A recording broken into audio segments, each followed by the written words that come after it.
من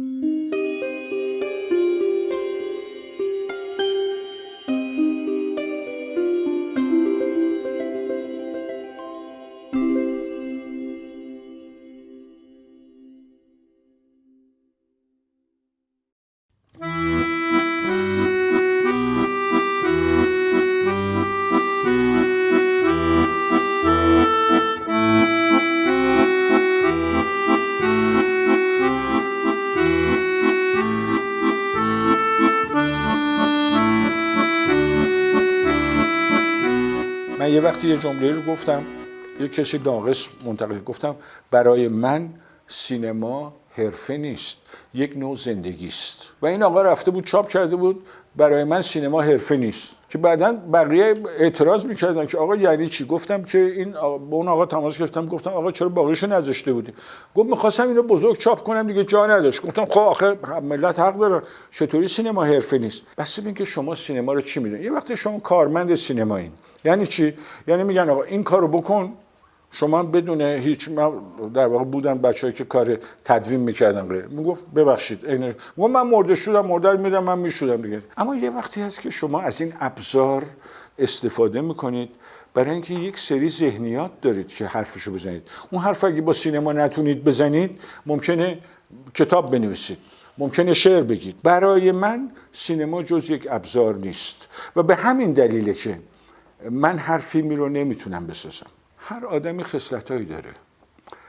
بالاترین شانسی که یه آدم بیاره خصلت‌های واقعی خودشو کشف کنه. من همونقدر که به مسائل فنی اصلاً ضد استعدادم، همونقدر بدون اینکه بخوام از بچگی وزن شعر رو حس می‌کردم و عصبانی می‌شدم اگر یه شعری یه واو زیاد داشت یا کم داشت. ریتم رو همیشه حس می‌کردم. ملودی خودش میامد. بعضی وقتا باور کنید من موزیکای خودم گوش میکنم، میگم اینا مال کیه؟ کجا آوردی؟ این امر ذاتیه بیشتر تا امر اکتسابی. هنر ذاتیه. ببینید شما اگر ذات هنر رو کشف، شما میتونید هنرمند رو، هر هنرمندی رو میتونه یه چیزایی رو یاد بگیره. اون یاد گرفتن برای همه شدنی است، اما اون ذات هنرمند رو داشتن برای همه نیست. و این اون چیزی، و نمیگم بده که برای همه نیست، نه، یکی هم ذات یک دانشمند رو داره، یکی هم ذات اینو داره که یک خلبان خوبی باشه، یکی هم همه نمیتونن همه چی باشه.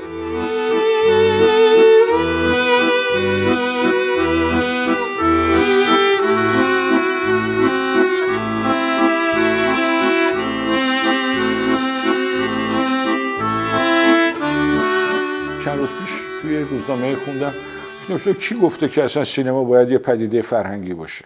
اول اقتصادش رو بچسبیم غیره. خب بکنید هر کار. من شخصا سینما رو به عنوان یک پدیده فرهنگی پذیرفتم. خب حالا اگر این گونه است، بعد دیگه میمونه که آدم میگه آقا تو شاعرها کدوم شاعر خوشت میاد؟ یکی میگه اخوان ثالث، یکی میگه مشیری، یکی میگه نادرپور، یکی میگه شاملو، یکی هم میگه سهراب سپهری. اما در جوار این حرف برای من سینما یک پدیده فرهنگی است که وظایفی در قبال مردم داره. ببینید مسئله اون نیست. شما با این تز که من در مقابل مردمان مسئولم هنرمند نمیشه. شما یک آدمی هستی که هنرمندی و وجود در اثرت منعکس میشه. اگر این وجود یک وجود منزوی باشه ولی خلاقیت شاهکار داشته باشه، ممکنه یه اثری به وجود بیاد که اصلا به مردم هم مربوط نباشه. اگر این وجود یک وجودی باشه که در پیوند با مردم باشه، به طور طبیعی اون اثر هم در واقع در پیوند با مردم شکل میگیره. اصالت مهمه برای من. این اصالت دیگه به وجودش بستگی داره. متوجه هستی چی میگم؟ اینی که من نباشم اون چیزی که واقعا هستم، ولی بخوام به خاطر اینکه بگم آقا من به دلیل این تعهد اجتماعی این اثر رو این گونه میآفرینم، اونجا دیگه شروع میکنم یکم فاصله گرفتن. من ترجیح میدم هر کسی که واقعا جوهر هنر رو داره خودش باشه. به اندازه کافی کسانی هستند که برای اجتماع حرف برای زدن دارن. میتونن هنرمندایی هم باشن که در انزوای ذهنی خودشون آثاری رو خلق بکنن که راههای تازه‌ای رو در بیان هنری ایجاد بکنه، ولی الزاماً در جهت تعهد اجتماعی نباشه. هر دو اینا اگه اصیل باشه خوبه. اونجایی که ادا اطفارا شروع میشه اونجاها مشکله. شما به چه فیلمی به چه سینمایی میگین فاخر؟ فیلمی که اینجاش فاخر باشه. آقای انور، من هزار تا مسئله دارم با این. میگم که متاسفانه فکر میکنن هر چقدر بیشتر خرج فیلم بشه فاخرتره. سینمای فاخر یعنی اونجایی که ما یک ذهنیت فاخر رو میتونیم در شکلی مناسب اون ذهنیت تبدیل به فیلم بکنیم. ممکنه تو یه اتاق فقط اتفاق بیفته ولی ذهنیت فاخره. ببینید من یک چیزی رو بگم براتون شاید خنده داره، چون با شعرم سر و کار دارم کار خودم رو سخت میکنم.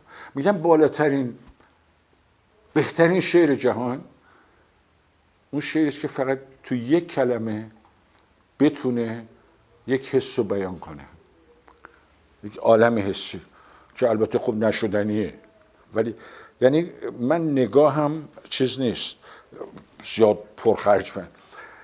و بهترین فیلم جهان اینه که من یه آدمو با حداقل لباس جلوی دیوار سفید بایستونم و بتونم 2 ساعت 1 ساعت و نیم بینندمو مجذوب بکنم به اون چی که داره اونجا اتفاق میفته. ما با 3 نسل سینماگر رو مثلا نسل پیشکسوت، نسل میانه و نسل جوان.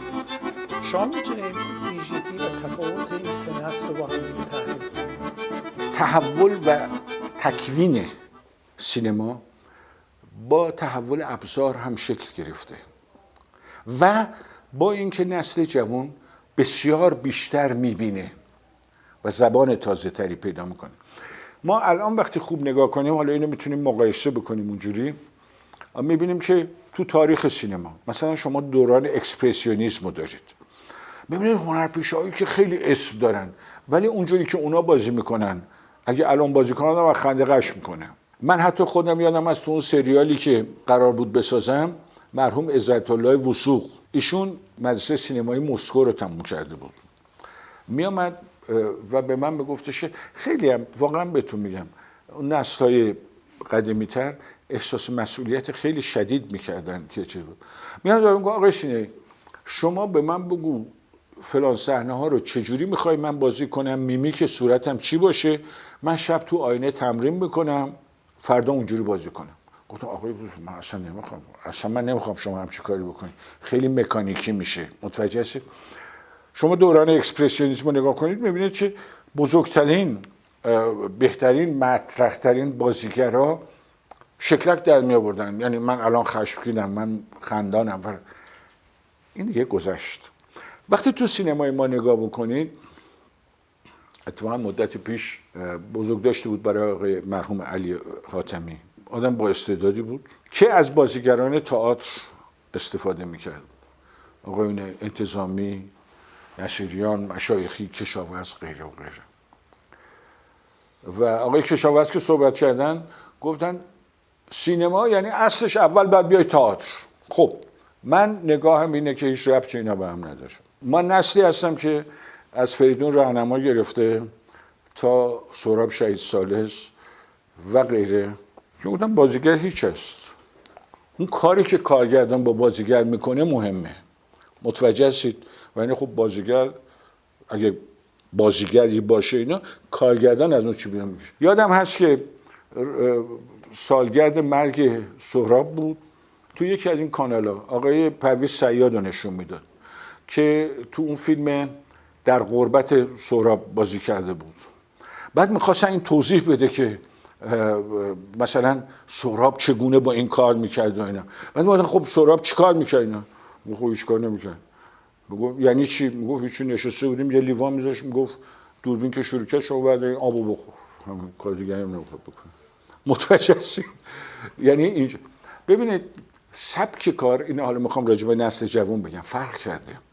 اون نوعی که اون نوع بازیگری که فرض کنید که بازیگرای بسیار محترم و خوب ما در زمان خودشون تو فیلم های آقای علی حاتمی میکردن، الان دیگه خریدار نداره. الان بالاترین نوع بازیگری که بسیاری از جوانهای خیلی خوب ما هستن رو بازی میکنن، آنگونه بازی کنی که انگار اصلا بازی نمیکنی. یعنی تو سینمای دنیا هم شما امثال رابرت دونیرو رو که میبینید همین راهو داره میره. آنگونه بازی کن که انگار اصلا بازی نمیکنی، نه آنگونه بازی کن که ببینید من چه خوب بازی میکنم. الان وقتی من نگاه میکنم میبینم نسل جوان این رو کاملا خوب گرفته و اغلب بازیکنان آنگونه بازی میکنن که انگار اصلا بازی نمیکنن.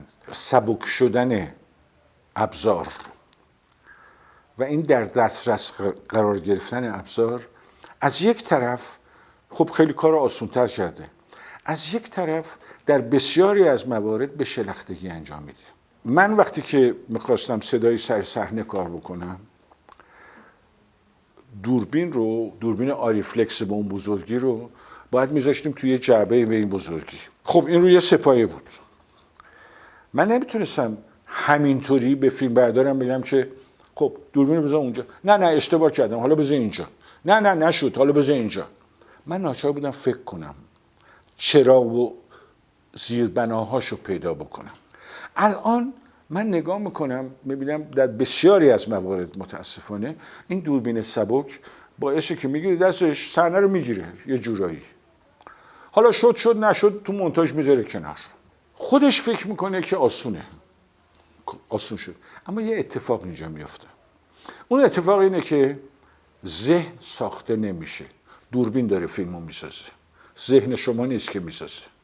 به همین دلیله که من وقتی که فیلم در کوچه‌های عشق رو میساختم به شما گفتم اولین و آخرین فیلمی بود که من بی سناریو ساختم و بی دکوپاژ، اما قبلش سالها کار کرده بودم. حاصل خیلی بامزه بود، منتقدین خیلی بامزه که از همه فیلم‌های من ایراد می‌گرفتن سر این فیلمی که اصلا من قبلا دکوپاژ نکردم.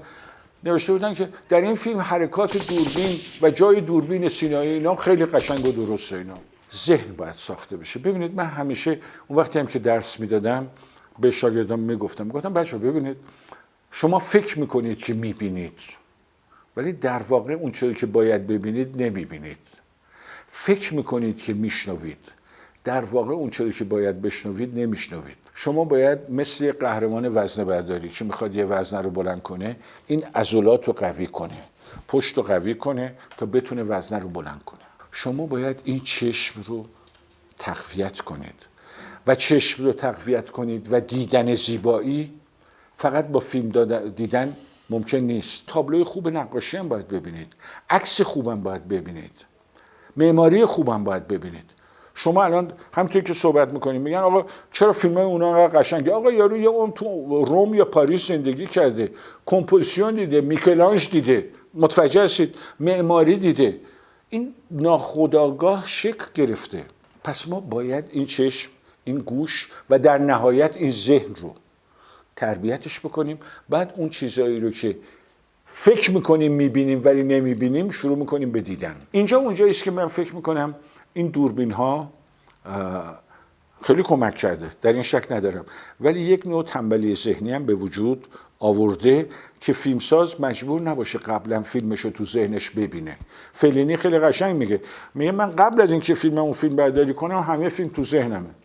راست میگه، اونو فقط از نظر فنی پیادهش میکنم. حالا اون وقتی است که شما ناچار میشید قبلا فکر کنید چرا دوربین من اینجاست. و البته گفتم اینجا دوچار یک مشکل هم هستیم. دوران مدرنیته، دورانی که ما تربیت شدیم دوران ساختارگرایی بود. الان دوران ایده‌گراییه، یعنی پست مدرنیسم به نوعی ایده‌گرایی رسیده و کافیه یه ایده خوب پیدا بکنن، دوربین هم که سبک ایده خوب رو میگیرن و خیلی هم موفق میشه. متوجه هستید چی میگم؟ این با حال و هوای من نمیخونه.